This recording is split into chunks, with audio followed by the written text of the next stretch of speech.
Bonjour à tout le monde. Bienvenue à une parole d'encouragement aujourd'hui avec Pasteur Marie-Noël. Nous allons lire dans le livre de Psaume 42, le verset 5.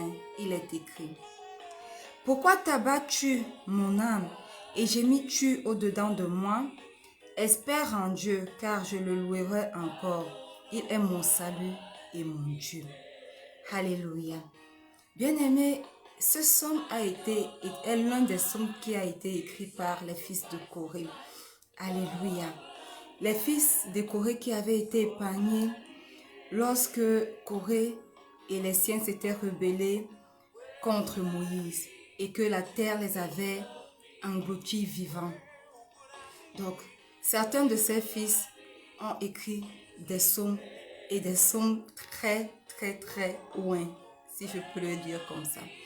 Et parmi ceux qui sont restés, des enfants de Corée, ils sont passés par des moments difficiles, par des moments de détresse, mais ils ont appris à faire quelque chose. Ils ont appris à se remettre totalement au Seigneur.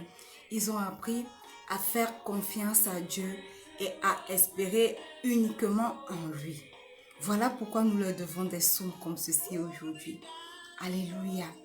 Et je ne sais pas par quelle situation tu traverses, mais je vais t'inviter aujourd'hui à faire comme les fils de Corée, à avoir confiance en Dieu et à espérer en lui et en lui seul. Quand nous lisons tout le psaume 42, nous nous rendons compte que ce psaume parle prophétiquement de l'exil du peuple d'Israël hors de leur pays de bénédiction. Le peuple d'Israël est allé en exil. Le Seigneur a permis qu'ils quittent ce bon pays qu'il leur avait donné pour aller dans des pays étrangers où ils seraient dans le trouble, où ils allaient être traités en esclaves. Pourquoi? Parce qu'ils ont désobéi. À cause de leur désobéissance, ils se sont retrouvés déportés à Babylone et dans d'autres pays. Et là, on a l'impression que l'ennemi a rapporté la victoire. Et même l'ennemi a rapporté la victoire. Une première victoire, je vais le dire comme ça. Mais quand nous continuons de lire et quand nous voyons même ce qui se passe aujourd'hui avec le peuple d'Israël, le Seigneur n'a jamais abandonné son peuple. Le Seigneur a permis qu'ils soient punis à cause de leurs péchés. Mais le Seigneur ne les a jamais abandonnés. Jamais abandonnés. Alors, je ne connais pas ce qui apporte la détresse dans ta vie. Est-ce le fait que les gens autour de toi vivent dans le péché, pêchent, mais sans prospérer? Qu'est-ce qui te retient? Qu'est-ce qui te tient dans la détresse? Qu'est-ce qui t'inflige des nuits d'insomnie?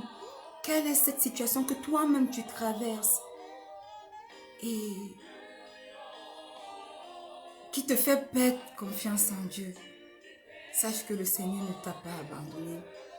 Quelle que soit l'injustice dont tu fais face, quels que soient les péchés même que tu traverses, qui t'accablent, qui t'affligent, sache que le Seigneur ne t'a pas abandonné.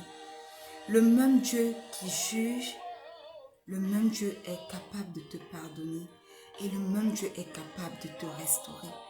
Alors, fais comme les enfants de Corée aujourd'hui. Fais comme les fils de Corée. Détache-toi de tout. Mets pas ta confiance en l'homme, mais mets ta confiance uniquement à Dieu et espère en lui et en lui seul. Et sache qu'il ne t'a pas oublié, il ne t'a pas abandonné, il est toujours à tes côtés. Espère simplement en lui. Shalom.